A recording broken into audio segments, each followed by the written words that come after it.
Peter Sagan sa podobne ako minulej sezóne dostáva pod čoraz väčší tlak fanúšikov a médií. Tentokrát sú očakávania o to väčšie, že je tu aj čakanie na prvé víťazstvo v pozícii majstra sveta.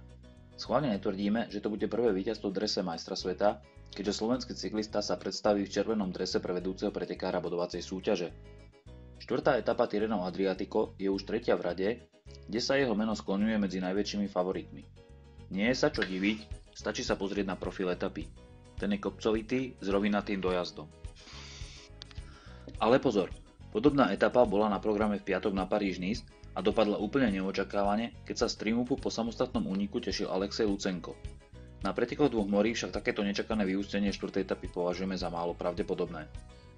Najpravdepodobnejšie sa javí, že do cieľa príde na čele veľká skupina a je otázka, koľko v nej bude šprintérov. To bude záležať na tom, ako rýchlo sa pôjde. Je zrejmé, že v nej bude Peter Sagan, ale netreba zabúdať, že podobné kopce na argentinských pretekoch San Luis zvládol aj víťaz poslednej etapy Fernando Gaviria.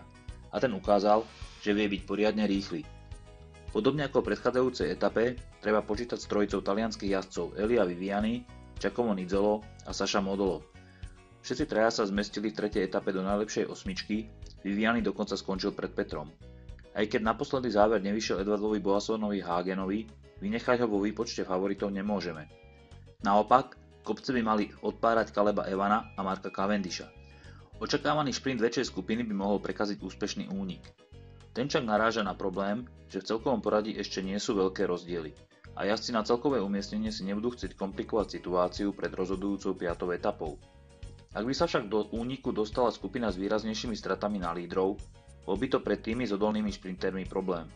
Skôr sa však čaká úspešný únik až v záverečnej etape ako teraz. Zostáva si už len prijať, aby Petrovi pripravili spolujazdci z Tinkoff rovnakú dobrú pozíciu ako naposledy a slovenský jazdec ju dokázal využiť. Je pozitívne, že Peter ako tradične už krátko po dojazde dokázal hodiť posledný výsledok za hlavu a s optimizmom pozeral do budúcnosti. Opäť sa budeme snažiť, budeme bojovať a uvidíme, ako to vypáli.